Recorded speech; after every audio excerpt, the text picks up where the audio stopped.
Good evening, good evening, ladies and gentlemen. Welcome to the 614 being here on a Wednesday evening. We're a little later than 7:45. We have passed a monkeys, but we here this evening with my main man, all the way that makes the 614 bending air from South Bend, post game sports. How you feeling this evening, my brother? Feeling good, man. A lot of blessings, and just to see my children getting ready to go back to school, getting all their supplies and all that, and shopping, them tearing my pockets cat raggedy. I wouldn't have it any other way. And I see my pops is in the chat, and I don't know how you did it, man. You got like 2,000 kids, pop, and you made sure we was always straight for back to school shopping. So it's just a blessing, man. I'm excited to get them off to school tomorrow morning, and have a little alone time for myself. You dig? How you doing this evening, Moss? Man, feeling pretty good. And I'm a second that, man. I was with my daughter today and she's on her way to get nails, lashes. She's about to start her freshman year in high school, man. So, it's something, and I definitely agree with what you said about Papa Whitmore. I think about my mom and pops, man. Like it was seven of us. We was running around terrorizing the crib. How did they do it? We sit back and we just thankful, for our parents and everything that they've done and raised us into appreciating the days that we have, whether it's opening a notebook for them to write or like days like today, preparing them for that first day of school for another year. But as we always do, man, we come in, we cook up, we talk about so many things, but we here on the 614 this Wednesday evening, and we are finishing up our NFL breakdowns. We went through the AFC, we then slid through the NFC, and we coming back and we bringing it up north by the way of that Midwest post. What's your thoughts when you think about the AFC North the NFC North, my bad, before we dibble and dabble into some of these questions and thoughts on this NFC North?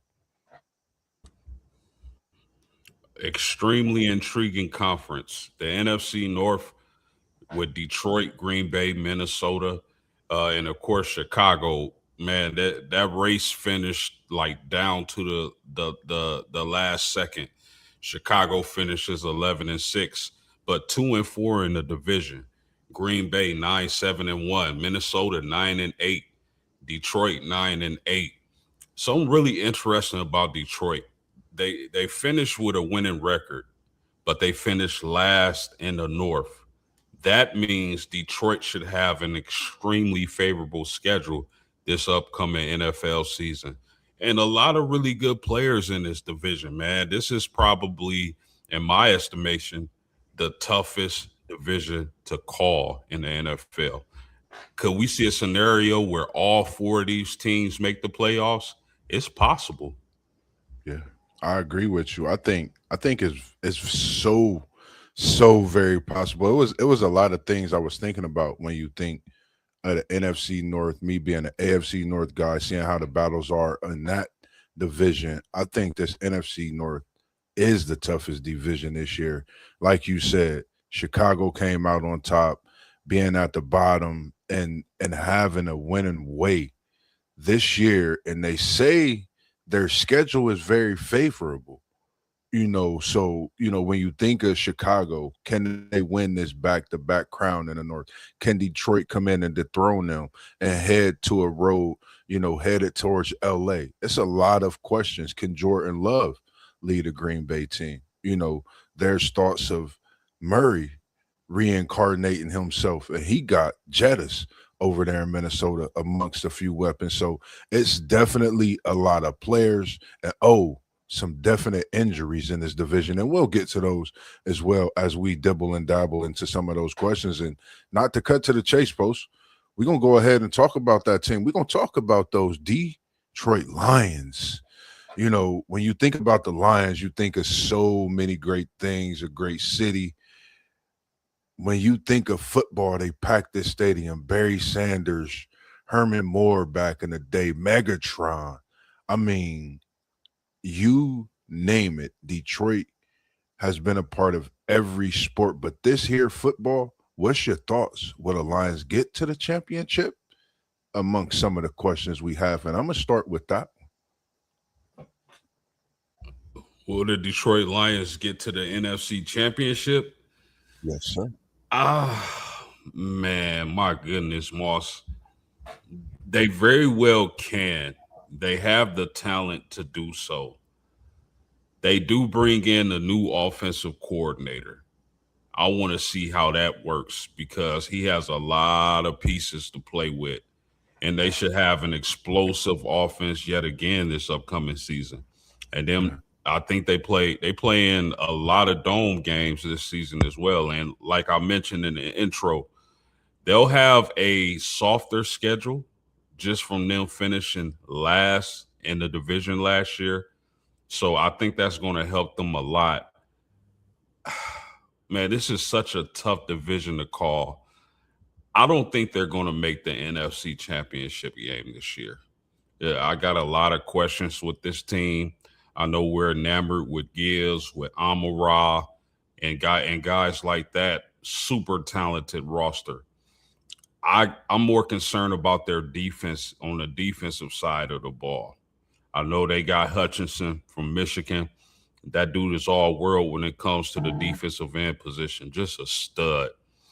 But outside of him, I really have a lot of questions about this Detroit Lions defense. If I gotta say right now, will they make the NFC Championship game? I'm going to say negative.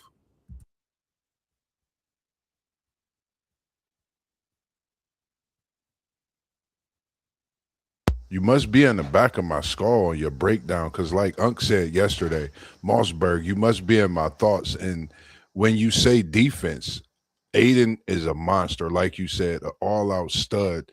And for me, I was thinking this defense haven't been flying around like we seen of those years that led them to that NFC through and through in ways that we seen in the past few years. So for me, I was wondering if the DJ squared, that's DJ Reader, that's DJ Reed, would Quadine step in? He's a guy that had 25 tackles, 11 sacks, and 9 tackles for loss last season. So it's guys, like you said, that definitely can step up and play in this division, but on this team, which we talking about in Detroit, some of those players, Jack Campbell, Alex Anzalone, will these guys step up and bring to what we know this defense can be in Detroit and make a run for that NFC championship? And I think I want to agree with you on that. I think this is a tough division.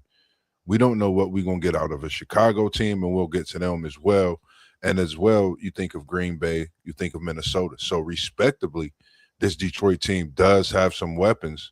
And one of those weapons, and I'm going to get to him, is Jameer Gibbs. And before that question, I know I put up there, what's your thoughts on Gibbs? And I know you'll roll right into answering that question about him going for 2,000 all purpose yards this season. Can he do that? But give me your thoughts on Jameer Gibbs when you think of Detroit as we continue on through this offense that they have. I love Jameer Gibbs. I mean, he's just a certified baller. Everybody knows that. Everybody in the chat knows that. Jameer Gibbs is a baller. If if you rank any other running back above him, it has to be Bijan. Some people rank Jameer Gibbs as the number one running back in the NFL currently. As far as him going over 2,000 total yards of offense, I think that will be a bonehead move for the Detroit Lions. Is he capable of doing that? You bet. Would that be the smart thing to do? I don't think so. Not at 5'9", 202 pounds. They bring over Isaiah Pacheco from the Chiefs. I think they're going to lean on him when it comes to, third and short or fourth and goal at the goal line. I think you need to preserve Gibbs. I don't think you want to give him that type of a workload. But I mean, he's definitely talented enough to accumulate those type of stats. I personally wouldn't give him that kind of workload because I want to prolong his career, keep him as healthy as possible for a postseason run and for years to come. But I think they're going to mix in a little bit of Isaiah Pacheco, similar to how they did with David Montgomery. David Montgomery, excuse me, the last few years in Detroit. I like that. I like that breakdown, and I totally agree with that. And when you think of Pacheco coming in, you think of another bona fide back. I think you add a lot more speed as well to that backfield in Detroit with having him. And like you said, bringing him in for that tough yardage also to help out with those situations and keeping that offense running and keeping them pushing. We appreciate everyone tuning in to the chat. SEC Shine in the building. Make sure you go like and subscribe to that channel as well. Joe 91210. 9120. We see you in the building. Appreciate you tuning in. He said Lions time has passed. And SEC Sean had a great question. We'll come to that question as ranking and the coaches in the division at the end. Rebecca 7550. Hello. Good evening to you as well. And everybody else in this chat. Good evening to you. Also, Papa Whitmore, my guy, was good in the building. I ain't forget about you, my guy, all day long. And as we talking about him, I didn't get this question in when you think about the offensive weapons for Detroit. You talk about wide receiver duos. You got Amonra St. Brown. You got Jameson Williams. Give me your thoughts on this wide receiver duo. Are they tops in the NFL? What's your thoughts on Amon and Jameson? These are two bad, bad boys. Yeah, they're definitely one of the better receiving duo in the NFL. The top, I wouldn't call them the top receiving duo, but they're definitely one of the better ones. Amon-Ra St. Brown has just been consistent, working out of that slot and really dominating when it comes to targets and catches for the Detroit Lions over the last couple of years. Really, really good player. I think a lot of people expect a guy like Mekhi Lemon to kind of be the next Amon-Ra St. Brown. That's a tall glass, but we'll see what happens because he's definitely talented enough. But Amon-Ra and Jameson is a really good duel. I think Jameson, he's more like a splash guy. And Parlay Poe in the chat, salute to you. He said Sam Laporta. Sam Laporta is a baller at tight end as well. Mhm. So, I mean, pretty weapons for Jared Goff to throw to when it comes to this Detroit Lions pass catchers. Laporta, Amon-Ra, and Jameson are definitely some dudes, and they're going to put up a lot of statistics this year for the Detroit Lions. Yeah. Make sure you go like and subscribe to that at Parlay Poe Blitzberg podcast as well. Like and subscribe. And when you say and mention, we appreciate you coming in. Parlay Poe was good. And he said Sam Laporta is my dude. And speaking of Sam Laporta, if he could stay healthy this season, I think that'd be a big beneficiary on Goff's behalf in that offense. I think that offense gets going so much more. And one thing I looked at, 40 catches on 49 targets for Laporta. And he had 489 yards, 12.2 a catch, 3 touchdowns, 23 first downs. That's only 9 games post. That means he out there putting in work. He's obliterating the defense, and he out there looking like big man on campus in the NFL. So I think when you add that degree of having that tight end, your security blanket there to lay down anytime you throw that ball over there on that pillow, it's going to be there and get you comfy. I think that's special, and I think that could be something to elevate Detroit in this season to possibly get there to that NFC Championship. So that's something to look at. Injuries for Detroit as well this coming season. Can they stay healthy enough to last through the season? And that extra game we spoke on last year about how that could change and the injuries and things like that. We seeing it be good to some teams, and some teams it hurt in that moment to where they need to get that push through that to season as well as that division. Any other thoughts on this Detroit team when you think about them as a whole. I don't want to miss out on anything. And he said, what are we ranking golf coming in from Parlay Poe? As you, if you want to answer that as well. That's tough. Let's see. You got Jordan Love, Kyler Murray, Jared Goff, and the Iceman down in Chicago. Yeah. Man, Poe, that is rough, man. That's a tough call. I would say I'm going to go. Yeah, I mean, golf been to the Super Bowl, man. Yeah. Golf been to the Super Bowl. He done been to that bowl. None of these guys have been to the Super Bowl, but I'm gonna go. I think I really like Kyler Murray in O'Connell's system. I don't think people realize like this Vikings offense has made guys like Jared Goff, the Super Bowl winning champion for the Seattle Seahawks. His name eludes me right now. What's his name, Moss? For Seattle's said quarterback. again. Seattle's Oh, quarterback. Sammy D. Sammy Darnold. This Minnesota offense has made guys like Kirk Cousins and Sam Darnold look like elite quarterbacks. Yeah. I expected to do the same for Kyler Murray, along with the weapons that Kyler has. I think Kyler Murray is going to have the best season out of this group this year. I truly do. Man. So I would rank this division Murray, and I'm projecting. This is me projecting. This isn't what they done already. This is how I see this upcoming season going. I'm gonna go Murray. I'm gonna go Iceman at 2. I'll go Jordan Love at 3 and Goff at 4. Ooh, some bold predictions. I like it. That's a great question, and we appreciate Tania 1016 joining us as well. My birthday 1015. She made me think about it. Stepdad's is the 16th. Appreciate y'all joining in. And man, golf, that's crazy. Like what you saying that Super Bowl, and for me, it's not even about winning that Super Bowl. Before I would have thought about ranking him, I still like Golf the top quarterback in his division, and I say Caleb is right there.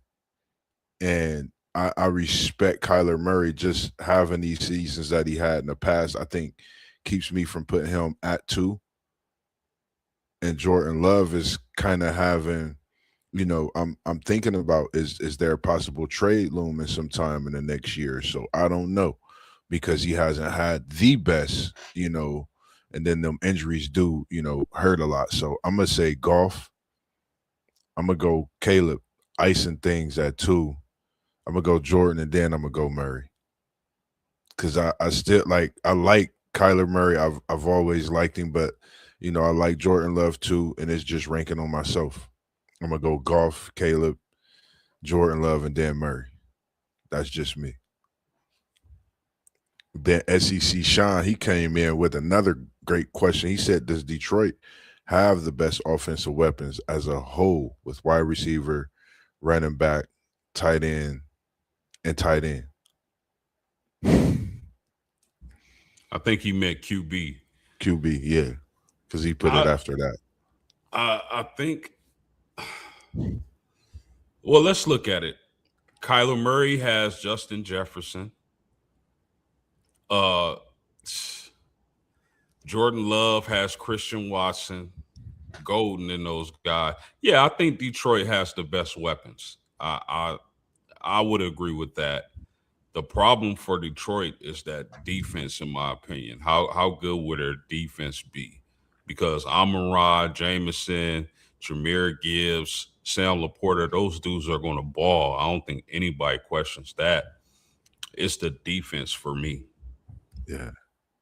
That's a great question because now post I see where you're coming from when you speak on Minnesota, when you speak on Murray, when you speak of that coordinator and what that Minnesota offense can do for you, like it's done for Cousins and Darnold, taking Seattle to win the Super Bowl because We know what Justin Jefferson can do, and now we want to see what the other wide receivers could do. I believe Naylor and the kid from USC they've had for a few years. If he could stay healthy, that'd be a Jordan big thing. Addison. Jordan I Addison. don't think they have Naylor anymore though. Nope, they don't have Naylor. You're right. It's Jordan Addison, and if he could stay healthy, and within that offense, I think it works great. As you say, this would be a question for me. I want to actually answer this midway through the season. I think midway through the season, this question could be answered wholeheartedly because it'll be some thoughts of who will be starting for some teams, who will be on the bench at that time, possibly for some teams, because you got some great quarterbacks backing up both of these QBs that we speak on when you think of Minnesota as well as Green Bay. And that thought for me. The next team, any other thoughts on that post before we get out of here? Great questions as well, as we see everybody tuning in, and we definitely appreciate you tuning in this evening. And for me, I didn't really have. I wanted to break down Minnesota. I had questions for Minnesota, but I wanted to ask some questions based on things that we've seen in the offseason. The possibility of them being a team that could actually win the North when you get a quarterback like Kyler Murray and you've invested in a McCarthy and word on the street, the camp was tough. I heard they got into it in camp. So that lets you know that they out there playing football. They out there spinning that thing. What's your thoughts on this Minnesota team? I know you speak highly of Kyler Murray as we do, and we want to see him have that success now coming over to Minnesota with some weapons. What's your thoughts on this Minnesota team, Post? I mean, Coach, like I said earlier, Coach Kevin O'Connell, I think, does a really good job with his offensive style. Again, he made Kirk Cousins look like one of the best quarterbacks in the league. He made Sam Darnold look like one of the best quarterbacks in the league. Now you get a guy in Kyler Murray who I believe has more talent than those guys, as well as his ability to run the ball. I think Kyler Murray's going to ball this year, Moss. And then we talked about his weapons, Justin Jefferson. Justin Jefferson is going to be back on track this season as being in the conversation. And is he the best wide receiver in the NFL? That's how highly I think of this offense. And then again, Jordan Addison, adding Jawan Jennings from San Francisco. I don't know how much TJ Hawkinson has left in the tank at the tight end position, but he should get plenty of opportunities with those type of weapons being surrounded by him. So I think Kyler Murray is going to have a huge year. Minnesota, with their them drafting Caleb Banks out of Florida, I want to see him his rookie year. How dominant can he be? He's a huge defensive tackle. And then guys like Andrew Van Ginkel and Dallas Turner rushing the passer. I think Minnesota's defense is going to be solid, and I think their offense is going to be much improved. I would not be surprised if they won the NFC North. I just wouldn't. Yeah. Yeah. I love the breakdown and thoughts on that. When you think of Hawkinson and when you think of Addison, when you think of Jennings, you think of weapons. We know what Jefferson could do now. If you think if Murray can get the ball to these weapons, that could be something special to unfold, like we seen that year with Darnold, where Minnesota was going crazy. Everybody thought they was going to win the Super Bowl that year. So we've seen things happen in Minnesota, and I have nothing against your predictions with Minnesota even winning the North because I agree, those are some bona fide weapons to have and to come in, and then you face two of your division opponents in Green Bay and Chicago right off the bat. So I think this is a season where, and a start to where Minnesota has the ball in their court, but they had a football at the 50-yard line. Coin toss is theirs. Now it's up to you to get this thing going or let it go. I think The defense understands that, and like you said, the added pieces and the movement made. I think they have no choice in O'Connell. We know what he could bring to the table. I think it's special in what he do. I think he can reinvent something in what we want to see in Kyler. I think football could be different. It just makes me think of Tua and his short self and what he brung to the table, before he had those concussions and injuries, but what they still can do when they reinvent themselves. So I like it. And Parlay Post said top 5 defense last year. Oh So I yeah, think, they gonna play some defense in Minnesota, and let's not forget, Moss. Kyler Murray was the first pick in the draft when he came to the NFL. yeah, a lot of people forget that. And I was a fan of him. I watched him run around at Oklahoma. And, as we speak on things, some people don't understand we giving our opinion. So if something's falling off, we gonna talk about it. That's just what we do.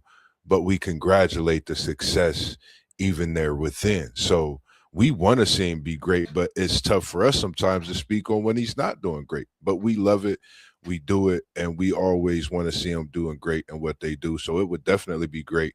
And that's my grandpa who passed away almost about a decade or so ago, man. Rest in peace, Grandpa. And his Vikings, man, would definitely, I know he rolling over in his grave when they got Murray, and would be happy seeing them successful as well. So the next team, any thoughts?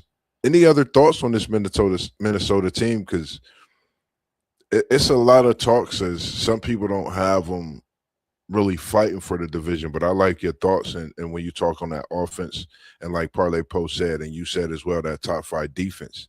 Defense win championships. Offense sell tickets. They could have a packed house in Minnesota. And we know the Mall of America is there, yeah. So they could have a packed mall, packed stadium. Everything could be going crazy in Minnesota. And that could be that Murray effect. Murray, Minnesota, Mall of I mean, America.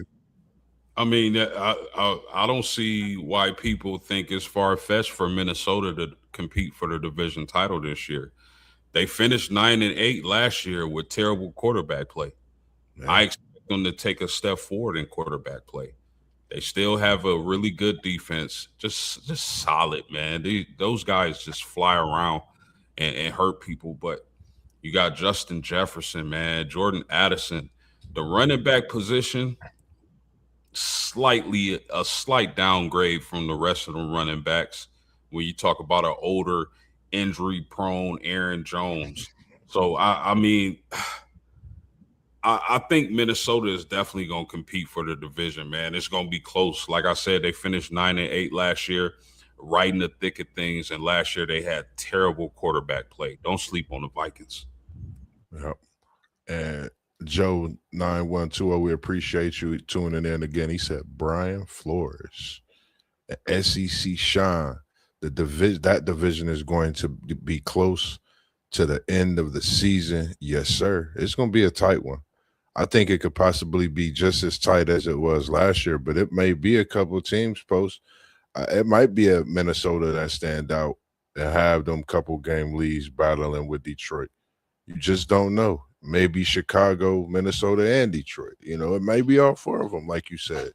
But as we gonna get over and over to this next team on the docket, and we know your boy's name is Jeremiah Love, but over there in Green Bay with the Cheeseheads, they got a quarterback, and his name is Jordan Love. And he's one of my guys. I've liked him, coming out of Utah State, I believe, and just watching his success through the draft combine, feeling that he could be a quarterback to come in, one of those quiet quarterbacks, reminiscent on the Flacco time, Delaware State, and being a guy that could come in to change things for Green Bay, get them into that playoff every year, and have them even as a Super Bowl contender, not a pretender that we've seen over these last few years. Jordan, you my guy, man. I love me some Jordan Love. I like him. He rocking the number 10 as well. But, for me, my thoughts is, what can they do to get things rolling? We gonna get on the defensive side, because there's something brewing over there that everybody's not liking. If you're a cheesehead in Wisconsin. But what's your thoughts on this Green Bay team to start off, Post? I mean, again, this division is so close. It was so close last year. I believe we're going to see that again when the season starts. It's just going to be a close division. I think it's time for them to take the training wheels off of Jordan Love and just let him go out and play, man. You signed Christian Watson to the big contract. They believe he's fully healthy now after struggling with his health to begin his NFL career. I think he's going to be a dude this year. I like Jaden Reed. I like Matthew Golden, Tucker Kraft, the tight end Yeah. coming off an injury. How quick can he get back to himself? Before he went down with the injury last year, Tucker Kraft was looking like the best tight end in the NFL. He just did, man. He's awesome. Tucker Kraft is awesome.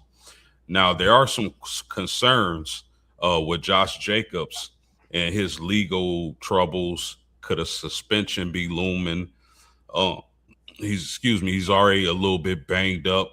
So Josh Jacobs is going to be key. And let's not forget, they got Marshawn Lloyd healthy this year, the running back from USC. I was high on him when he entered the NFL draft. So Yeah. that's going to be an interesting backfield. But I think Green Bay has everything that they need, health permitting, to compete in this division. And again, a game, a half game, a win is going to separate this division from the winners and the guys who don't win the division. So I really like this Packers team.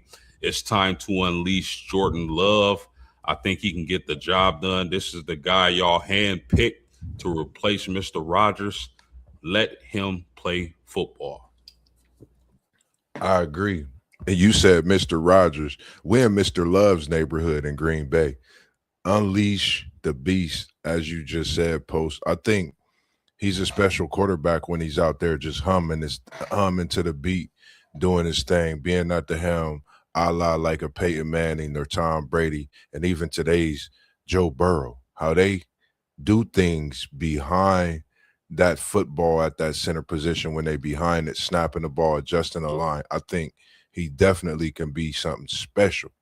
So, when you think about this wide receiver core, a core that didn't really play together all season.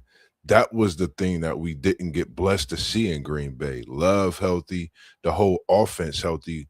And that's why I want to get back to that question at some point halfway through the season of who has that best quarterback, running back, wide receiver, tight end weapon. Because as you said, special. And that guy Tucker is something special also. So I think, for me moving forward with this Green Bay offense, Christian is a beast, gonna be a beast. They didn't sign him that max money for no reason. And like you said, I think Love found his man he could go to when he hum into the beat. So for me, this Green Bay team, another team that could win the division. When we've talked about each team so far, each team can win this division respectively, as you seen, like Poe said, how the battle was last year, late into the season. Injuries hurt some teams at sometimes where they was trying to make a move, whether it was during that game or they missed a few games prior or after. So this Green Bay team can be scary good. But on the defensive side of the ball, Tiago, we appreciate you joining in 5 times as well. We appreciate you, Parlay Poe, one of our guys. We appreciate you being here rocking with us this evening as we break down this NFC North. Post, you cracked your neck. Go ahead and tell the people. I know if they reading up on it, they know about what's going on in Green Bay on the cheesehead side of the football. Let's talk about that defense. What's your thoughts on this defense in Green Bay? I think it's uh, Micah Parsons is expected to be out until probably week 6. I think they'll be solid without him. As Parlay Pope mentioned in the chat, them getting Zaire and Franklin, that was a good move. He's a really good football player. I wish the Colts would have kept him, but it is what it is. But having Micah Parsons out the first, let's say it is 6 games, they got a whole serve until he gets back. and then do you got to wait another 2 to 3 weeks till he, gets back in the groove of things and being that dominant force off the edge that we're so used to seeing? That's what I'm looking for. I think out of Green Bay, Minnesota, Chicago, and Detroit, I think they have the second best defense in the NFC. I think both they're both better than Detroit or Chicago's. Those are some areas of concern of mine when it comes to those two teams. But they just got to hold serve 3-3, 4-2 until you get the best player on your defense back. I think they'll be flying around once he gets back and acclimated to playing. So it all depends on the health of Micah Parsons. If Micah Parsons can come back healthy, then he's going to dominate off the edge and cause a lot of havoc in this division.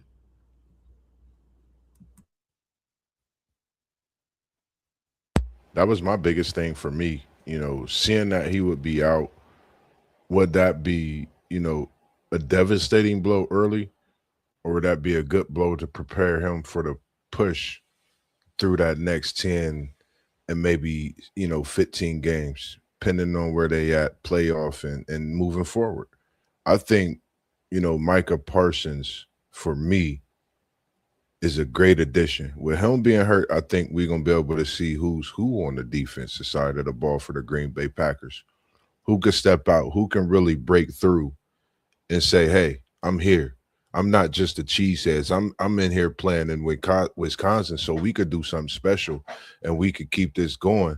And when Mike could get back, we could add to it because we know what he brings to the table." I think this Green Bay team, it's like a genie in a bottle. You don't really know what you're gonna get. You're gonna you're gonna roll the dice. You're gonna get a 7. You might get an 11. You just might crap out.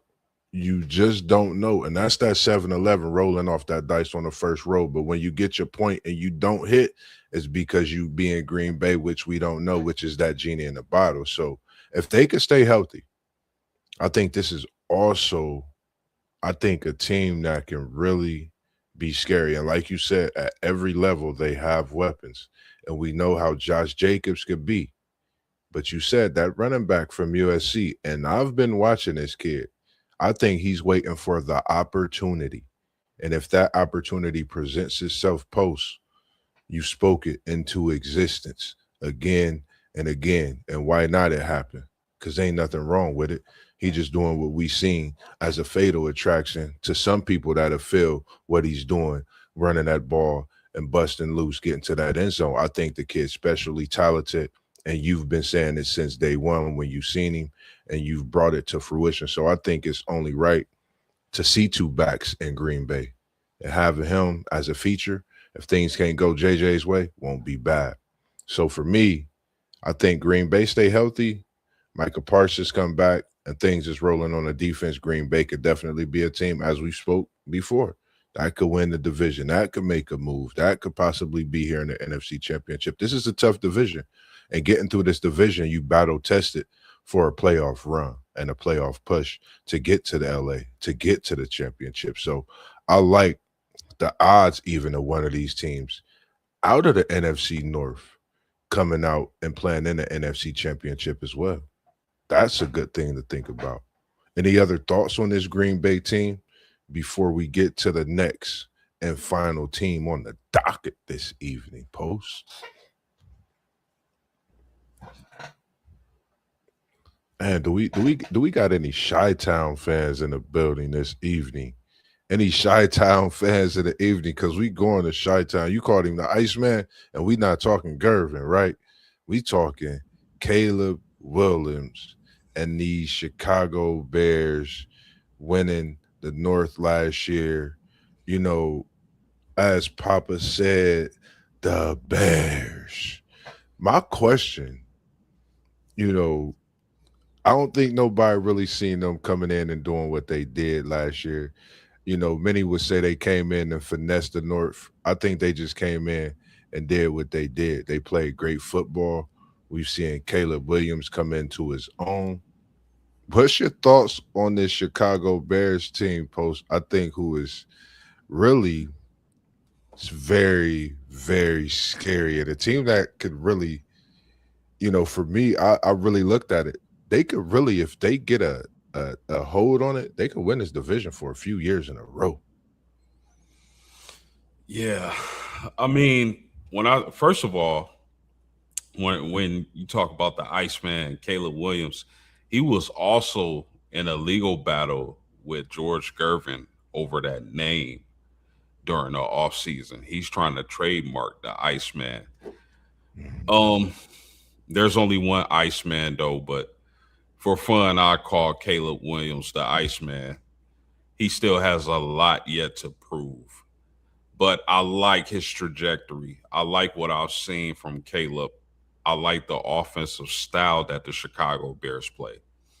You got to think about it, man. They have weapons everywhere. They lose DJ Moore. They don't care. They got dudes. They got Roma Dunze. Luther Burton is a guy who gets talked about a lot, who people expect him to break out this year and put up huge numbers for Caleb Williams. But the guy I'm looking at is actually the tight end at the tight end position, and that's Colston Loveland, one of Parlay Poe's guys from Michigan. Yes, sir. I'm gonna be honest with you, Moss. I can see Colston Loveland leading the Chicago Bears in targets this upcoming season. That's how special of a talent um, I think Colston Loveland is. I think he's going to ball. I think he's going to submit his name amongst the best tight ends in the NFL. And he's just going to be a beast. Caleb Williams has to take Right. another step forward. Again, he has all the talent in the world. He has to stop making, he has to stop giving up critical turnovers and critical moments in games. I think if he does that, he's going to take a huge leap. And then we definitely got to rediscuss where we have the quarterbacks ranked in this division. So the Chicago Bears are an exciting team. We're not. I mean, I'm used to Chicago running the ball and playing crazy defense.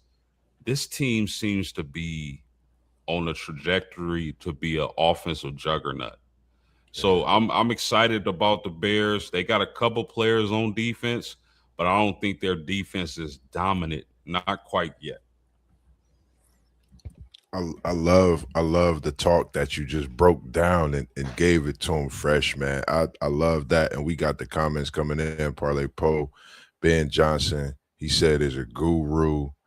And we got SEC Sean coming in with another comment as well. He said, man, that was a hell of a lead up for Chicago Moss. I'm not so yet super talented, but can they sustain the success is the big question. Yes, they can sustain the stats. I'm thinking they can sustain the success for sure myself, but it's definitely something that we're gonna have to check out and see. SEC Sean also said George Gervin is playing QB for the Bears, or am I just old? Nah, it's a legal battle for that official name. I was just sitting here thinking we might have to call Caleb Williams Ice Mon. Nothing against the rosters or nothing else, man. Just to let Gervin breathe. Gervin is a legend, and we all know that. But when you Or when you you talk, or I don't mean to cut you off. Or nah, you you can good. call them ice fingernails or something. I don't know. But it's only one Iceman. That's George Gervin. Yes, sir. Yes, sir. I agree with you. And when you think about this Chicago team, when you think about the running back, they also have a two-headed monster. I think one of the most underrated running back rooms in the NFL. You don't hear it talked about much at all, hardly. This is Kyle Monangai and DeAndre Swift. I know Monangai because them Bengals got a big dose of him last season, and that boy rumbled. So I know about Kyle, and I know about DeAndre as well. And I think it's special. You talk about combining for 14 touchdowns, over 1,700 yards, and about 400 yards. I mean, 400, rushes total combined as well. That's a force to be reckoned with and it's only getting started. So I'm gonna tell you this: Chicago, like you said, they just might be building up a juggernaut. And when it comes to the receiver room, a player that didn't get many catches but was very efficient, 6 targets, 10 catches. That's not much for a season. Post 87 yards. Keep an eye and a thought on Ja'Day Walker, speedster, and he just goes out there and does his job. Young, but he could get after it in Chicago. And I think, when you think of this offense, you know, what can Chicago do moving forward, going past this no DJ Moore era? When I say era and not having DJ Moore, Caleb Williams still young, so they moving forward. They got a lot of young talent at that wide receiver position to start that minus more, no disrespect. And we know his greatness and what he brought to the table. But moving forward, what would that look like? So this is going to be a great season. I think, when you think about Caleb Williams, you think about the NFC North, you think about Detroit, Green Bay, you think of Minnesota and all these quarterbacks, Murray, Love, the running backs as well. I think this is a conference that needs to be talked about a lot more week in, week out. I think we've seen how tough it could be last year, but I might have to do a little more research. I ain't see a lot of talk on it, but it's definitely gonna get a lot of talk from us this year and one to key in on. And any thoughts when you think about when you talk about Colston Leveler, and let me get to him too. Beast, 713 yards, 58 catches for a rookie. You averaging 12.3 yards and you get 6 tutties. I don't think your coach is going to ask for much more but to go out and ball out and break out that next season. And I think he could just do that. SEC Sean said Ice Cube is taking 2. So Ice T, so many ice creams. Maybe ice cream. Man, yeah, so silly. But that was, my thoughts and thinking about this Chicago team as well. When you think about them, can Swift and Monangai be a force in the North? What's your thoughts on Swift and Monangai at that running back position? Really good 1-2 punch. I think I think Swift is really underrated, especially when you talk about fantasy football drafts this year.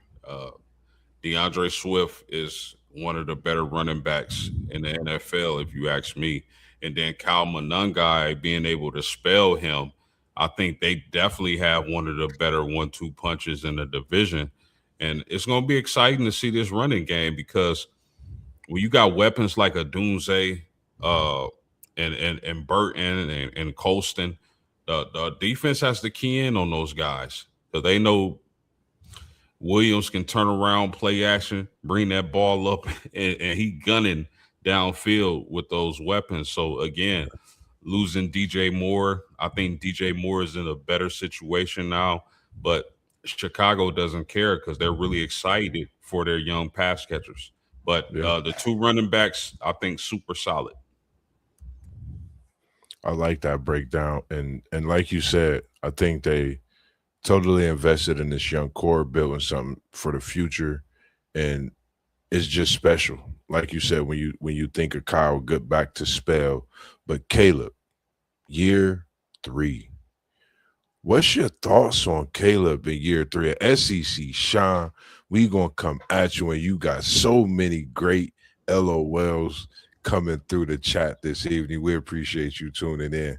And my thoughts for Caleb, man, is I think it's special to see what he's doing, regardless of how he paint his nails, regardless of what they said at the draft combine. This kid has came out and he's exceeded a lot of what the talks was about and answered a lot of those critics as well. What's your thoughts on Caleb Williams coming in and really giving this organization that thought of, being led to that possibility of back to back and even, more?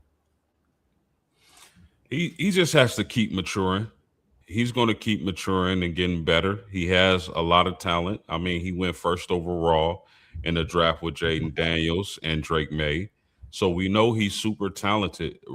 He's going to be a really good quarterback. I don't think he's done. I don't think that they're done molding the clay in Chicago, so to speak.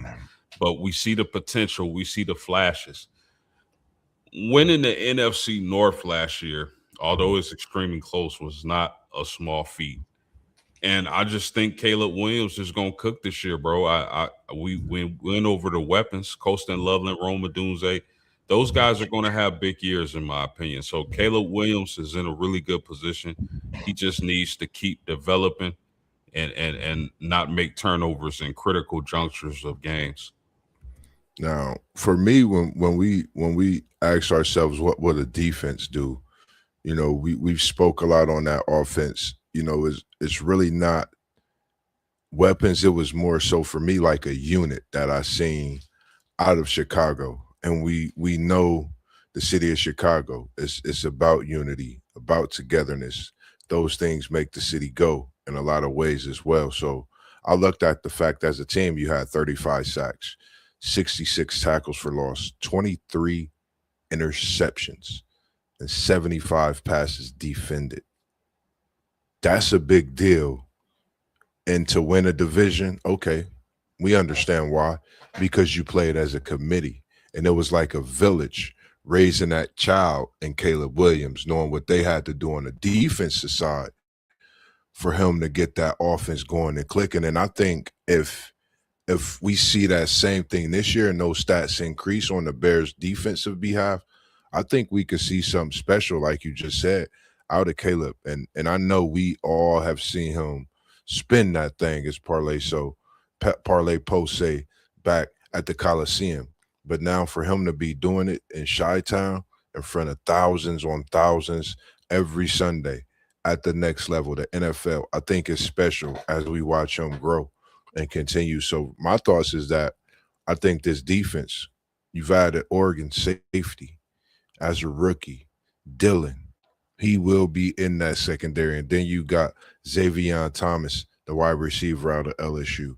And then you got Unk's boy, Malik Muhammad, who will be out there flying around in that secondary. I think this Chicago team is building something for the future. And if you think of these players on this Chicago team, I know we could say it about a lot of teams, but this young Chicago team has a lot of All-Americans mixed in with championships and mixed in with titles within to prepare themselves for this NFL. So I think we're looking at some hungry players who may have not tasted that title, got close, and won a little taste at that next level as well. So that's something to think about and watch out for as well. Any thoughts on that? SEC Sean. Yeah, I think in order for the Bears to get where they ultimately want to go, they gotta play defense, man. This is the Midwest. We know how cold it gets wearing hoodies and long socks come October, late September. It gets chilly in here, man, and you got to have a defense that's willing to hit people and play physical. So I think that's the key for Chicago. That defense has to continue to get better. I love what I see from Montez Sweat. I love them having Bush from Michigan at linebacker. And then you talked about the draft of Dylan Thieneman. That he's going to be a huge addition to that defense on the back end. If you watch this draft combine numbers, that is really fast and athletic. And I think he's going to be a huge piece for the Chicago Bears defense moving forward. Yeah, I totally agree. I can't disagree. His height, his athleticism, but his speed is pick six written all over it. And like you said, man, like Parlay Post said earlier in the chat, man, Ben Johnson know it. That boy know what he's doing at that table, man. To bring himself over here in Chicago, within that division and see what he's doing is just something special. And we know what he could do when he gets things going. And my question is, Post, it's only right to ask you, Chi-Town, where you at? Can they win back to back in the North. We in the Midwest. We taking it up north, and that's north where you at. That's north where I'm at. We in the Midwest, Chi-Town, North. What's your thoughts? Can they get it back to back in the North this year? Man, another tough one, man. I mean, this division is so hard to predict, bro. I mean, you can name any four of these teams and one of them might win it, but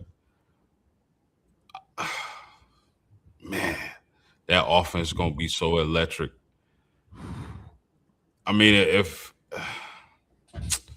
man, I wanna lean Green Bay, bro. I just do. I think the Packers are going if their running back is going to play and not be suspended and be healthy. But I, I mean, Chicago has a chance. They definitely have a talented offense, a defense that's improving. I mean, if the Iceman takes a step forward this year, Chicago's going to be pretty hard to beat, man, and they may just repeat. But man, it's a coin toss between all four of these teams, bro. To be yeah, honest with you, there's little separating all four. I wouldn't be surprised if Minnesota won, Detroit won, Chicago won, Green Bay won. man, that's it. I like the way you break that down. And you when you said Green Bay, I was like 27 tutties, 7 interceptions, 23 tutties, 6 interceptions. But that 27 tutty got 39.42 on the yardage, and 23 tutty got 33.81 on the yardage. But when you go over to that team that really didn't do nothing but was hanging on by a thread, 4,564 yards. So you just read off Jordan Love's stats, correct? Jordan Love, yep. That was Out of all those quarterbacks, who had the most healthy pass catchers?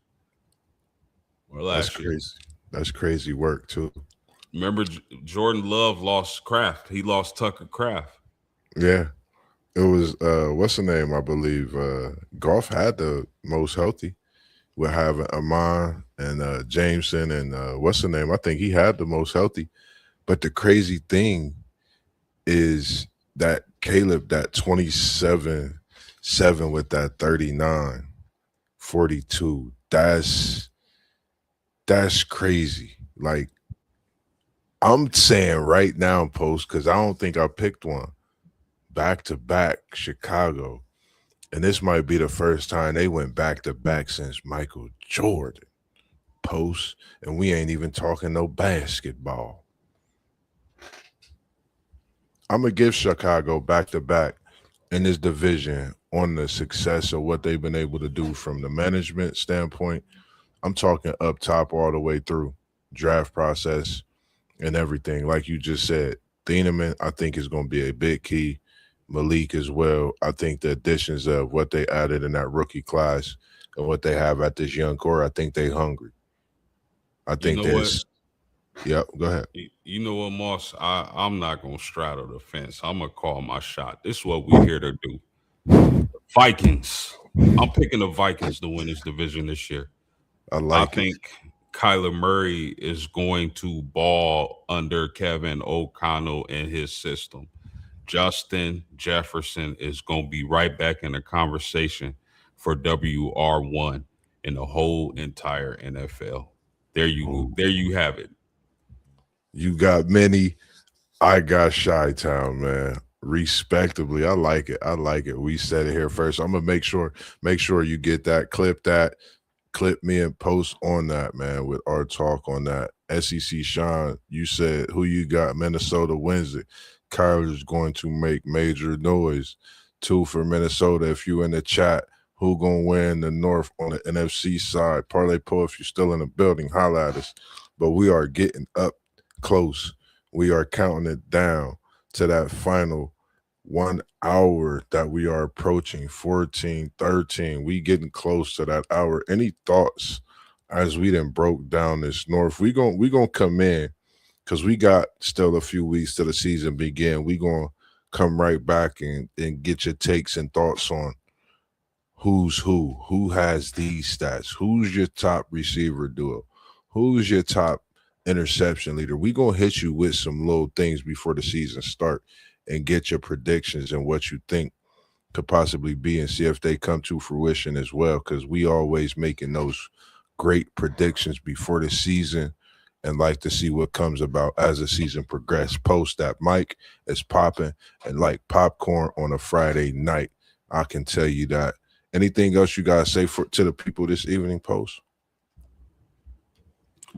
I appreciate everybody's support. I appreciate y'all rocking with us. 614 Ben, my man Mossberg. I appreciate y'all hitting that like button, subscribing to the channels. We're growing. We're continuing to grow, and we wouldn't be growing without y'all. So we strongly appreciate y'all. Thank y'all. Yes, sir, man. Yes, sir, man. We appreciate it. As post game said, man, we always doing what we do. We trying to bring y'all different flavors on everything we do throughout the week, throughout the time, and always keeping it current on most of the talk that we talk about. And when we say most of it, because we're going to come through, we might come late one day, but we're going to cook up for sure. But best believe we're going to keep it current on everything we do when we talk these sports and try to bring y'all the best that we do. Other than that, tomorrow is Thursday. Y'all know what we doing, man. Y'all know who's going to be in the building. Talk to them, Post. Do you need to tell them anything, or you want to keep them light on their feet and tell them to tap into your notifications and the gang's notifications, the homies' notifications? Yeah, except well, there's one thing, Moss. I won't be hosting tomorrow. Rod will be hosting. He's going to be on with Justin, I believe, doing the Miami Hurricane season breakdown. So make sure y'all tune into that. You college football fans or even the Miami fans, come check us out tomorrow evening, 7:45 p.m. Eastern Standard Time. We're gonna be breaking down the Miami Hurricanes. Yes, sir. Our main man, Justin, WTP, going to be here. As far as in WTP, that's Unc that put us all together for what we do here. And he going to be breaking down that Miami the Outlook season take from one of their diehard fans, Justin.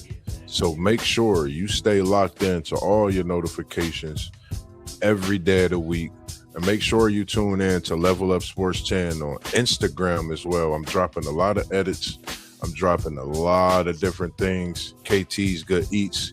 We're going to be at the DNS 10-year anniversary this weekend. Make sure you come out and see us Sunday.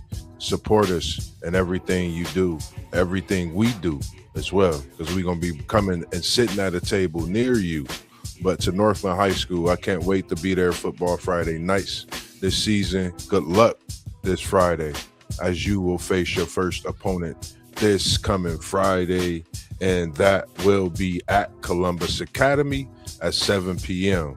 Good luck, and I hope you come out with a great win and a victory away from the home. And I'll be awaiting you the 28th. Mossberg bringing you great flavors from the land, Northland that is. But here is WTP Sports, and it's your boy Mossberg, post game, bringing you the 614 as we always do. We been the air, but for us and y'all, we out of the building, as T1 said. Peace, love.